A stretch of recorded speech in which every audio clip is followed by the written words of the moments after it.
Okay. Now सबसे पहले तो जो इंट्रोडक्शन हम देखेंगे प्लानिंग कमीशन के बारे में, कि प्लानिंग कमीशन और इकोनॉमिक प्लानिंग क्या है। ठीक है। सो सबसे पहले तो जो जवाहरलाल नेहरू अपने फर्स्ट प्राइम मिनिस्टर थे। नाउ देश को आगे बढ़ाने के लिए तुमको तीन सेक्टर्स है, प्राइमरी सेकेंडरी टर्शरी, फिर हेल्थ और बहुत सारे सेक्टर्स भी आते हैं, सब सेक्टर्स बोलना चाहिए।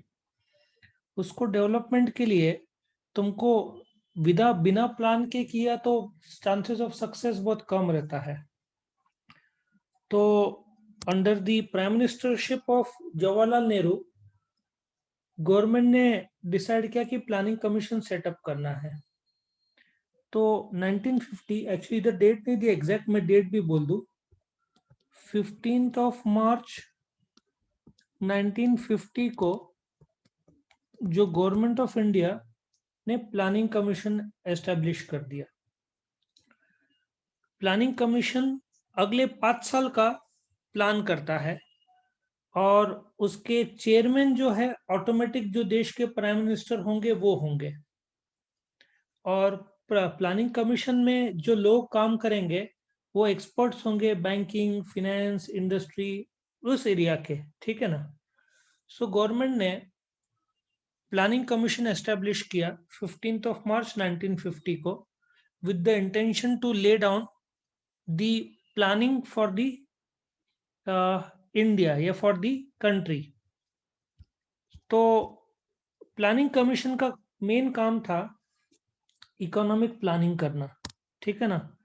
टेक्निकल भाषा में ये इकोनॉमिक प्लानिंग को इकोनॉमिक प्लान्स बोलते हैं, जो अपना देश में पंचवार्षिक योजना या 5 ईयर का प्लान्स बनाते थे।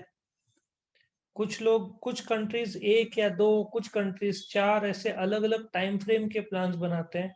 बट एक साल में प्लान बना के इम्प्लीमेंट करना बहुत कठिन है।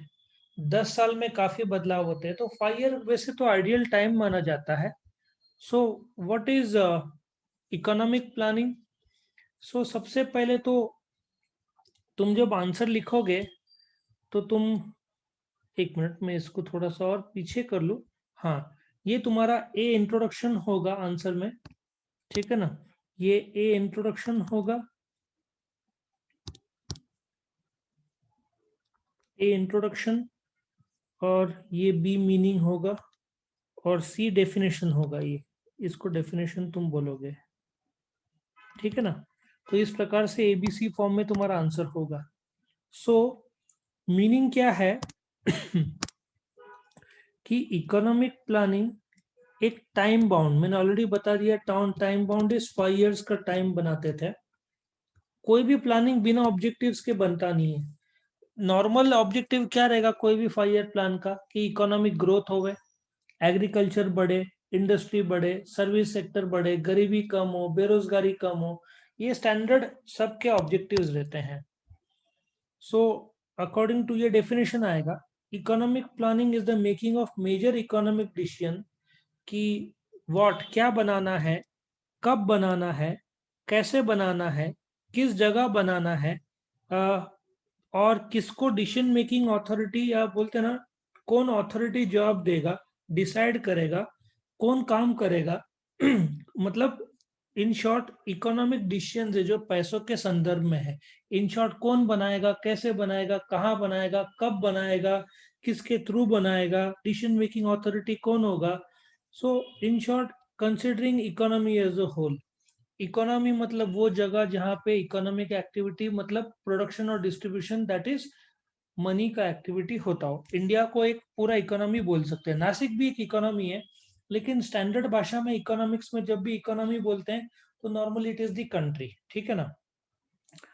तो इकोनॉमिक प्लानिंग जो है, इसमें एक और डेफिनेशन है कि प्लानिंग इज अ कॉन्शियस, एक कॉन्शियस और डेलिबरेट चॉइस है। इकोनॉमिक प्रायोरिटीज मैंने बता दिया कि तुम्हारा एग्रीकल्चर सेक्टर ग्रो करना है, इंडस्ट्री सेक्टर ग्रो करना है, सर्विस सेक्टर ग्रो करना है, गरीबी कम करना है, बेरोजगारी कम करना है, एजुकेशन बढ़ाना है, ये तुम्हारे नॉर्मल इकोनॉमिक प्रायोरिटीज रहते हैं। बाय सम पब्लिक अथॉरिटी मतलब पब्लिक प्लानिंग कमीशन। आया समझ में तुमको ये पार्ट फर्स्ट लेवल पे? यस और नो कंफर्म करो। Yes sir. सो तुम्हारा ये ए होगा इंट्रोडक्शन, ये ए होगा, ये बी होगा, ये सी होगा, और ये features of economic planning D होगा। सो तुमको क्वेश्चन आएगा what is economic planning and what are the features of economic planning. So अभी हम देख रहे हैं फीचर्स साथ में। ओके ओके, मैंने क्या बताया था, सेंट्रल, कोई भी इकोनॉमिक प्लानिंग का एक सेंट्रल प्लानिंग अथॉरिटी होता है। इंडिया में उसको प्लानिंग कमीशन बोलेंगे, लेकिन प्लानिंग कमीशन को गवर्नमेंट ने अभी चेंज कर दिया है और नीति आयोग रिप्लेस कर दिया है। प्लानिंग कमीशन को अभी रिप्लेस कर दिया बाय नीति आयोग, ठीक है ना। So now planning commission is no longer there in India. अभी उसके जगह मोदी गवर्नमेंट ने उसको चेंज कर दिया। और ऐसा सोचो ना कि जनवरी 1 2015 से नीति आयोग शुरू कर दिया। तो अभी देश का प्लानिंग नीति आयोग करता है। उसका फुल फॉर्म है national institution for transforming India. अभी तुम जब भी प्लान करोगे तो तुमको नॉलेज तो चाहिए ना, डेटा तो चाहिए। सो ये लोग क्या करते हैं, पहले सर्वे करते हैं। अभी सपोजिटली 2022 से 2027 का प्लान करना है तो आज से ही सर्वे शुरू हो जाएगा कि देश का क्या स्थिति है, ह्यूमन रिसोर्सेज, नेचुरल रिसोर्सेज कितने हैं। मतलब तुम जानना चाहते हो कि जब प्लान करोगे कि तुमको 10,000 करोड़ मेडिकल सेक्टर में डालना है तो देश के पास उतना पैसा है कि नहीं, सोचना पड़ेगा ना। और कोई भी प्लान ऑब्जेक्टिव बेस्ड होता है। ऑब्जेक्टिव स्टैंडर्ड क्या होता है, एक तो pre determined objectives. Pre determined objectives क्या होता है, जो रियलिस्टिक और फ्लेक्सिबल हो। अपने जो प्राइम मिनिस्टर थे मनमोहन सिंह, एक बार मैंने उनके मुंह से सुना था कि एग्रीकल्चर को 4% से ग्रो का इन लोगों ने बोल रहे थे। मेरे मन में आया, अब एग्रीकल्चर सेक्टर कभी भी इंडिया में 4% के ऊपर ग्रो नहीं हुआ है, बहुत इनफैक्ट बहुत साल हो गए। तुम देखो ना, तुम जमीन का आउटपुट एक झटके में नहीं बढ़ा सकते। नॉर्मली 1.5 से 2% रियलिस्टिक है, वो देश को बताने के लिए कि हम एग्रीकल्चर सेक्टर 4% से ग्रो करेंगे। बट स्टैंडर्ड जो है ना एग्रीकल्चर, 1.5-2% के ऊपर ग्रो होना बहुत मुश्किल है।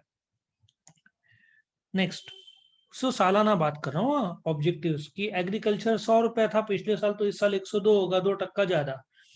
तो ये लोग प्रायोरिटी सेट करते हैं हर एक सेक्टर के लिए। मतलब तुम्हारा कौन सा एग्रीकल्चर, इंडस्ट्री, सर्विस, सबके लिए टारगेट सेट करते हैं कि ऑब्जेक्टिव अचीव कैसे करें। अब गवर्नमेंट को पैसा चाहिए, रिसोर्सेस, क्योंकि खर्चा करना है तो कहाँ से आएगा, टैक्स से आएगा, देश में जो सेविंग होगा उससे आएगा, शॉर्टेज जो हो रहा है उससे कर्जा लिया उससे आएगा, पब्लिक से कर्जा लिया, IMF वर्ल्ड बैंक से कर्जा लिया उससे होगा।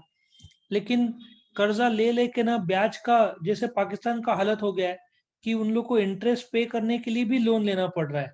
तो लोन लेना, पब्लिक डेथ का प्रॉब्लम यह है कि तुमको पब्लिक डेथ में इंटरेस्ट देना पड़ेगा ना। पाकिस्तान के पास तो इंटरेस्ट देने के पैसे नहीं, इंटरेस्ट देने के लिए उनको कर्जा लेना पड़ रहा है। पाकिस्तान अभी एक आध साल में डूब जाएगा देश, ऐसी हालत दिखती है। सो प्लानिंग पीरियड नीड्स के हिसाब से होता है, लेकिन इंडिया का प्लानिंग पीरियड का टाइम फ्रेम क्या है, 5 इयर्स। इंडिया 5 इयर्स का प्लानिंग करता है, ठीक है। और मिड टर्म अप्रेजल 2 साल हो गए तो क्या, कैस मतलब जो प्लान किया था कहाँ तक अचीव किया, कुछ बदलाव की जरूरत है क्या प्लानिंग में, से चेक करते रहते हैं।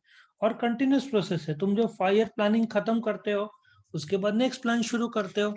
जैसे तुमने फर्स्ट प्लान 1951 से 56 था, दूसरा प्लान 1956 टू 61 था। ये प्लान हर साल चलता आ रहा है, चलता आ रहा है, चलता आ रहा है। फिर तुमको स्टेट्स का भी तो कोऑर्डिनेशन लगेगा।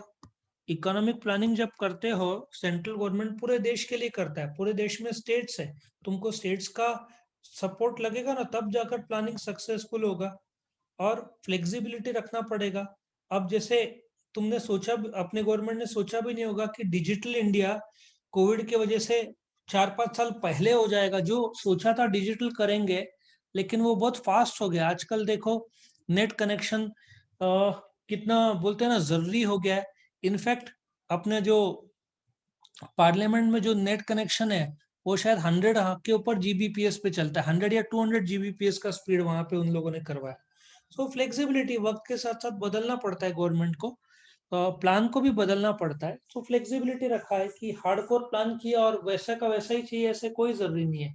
कोविड की वजह से पूरा गवर्नमेंट का प्लान खराब हो गया होगा, क्योंकि इंडस्ट्री बंद था तो कलेक्शन नहीं हो रहा था ना। जब तक गवर्नमेंट को टैक्स का पैसा आता नहीं है, गवर्नमेंट खर्चा कैसे करेगा, है ना।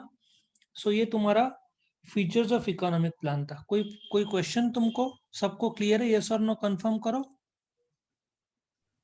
Yes sir.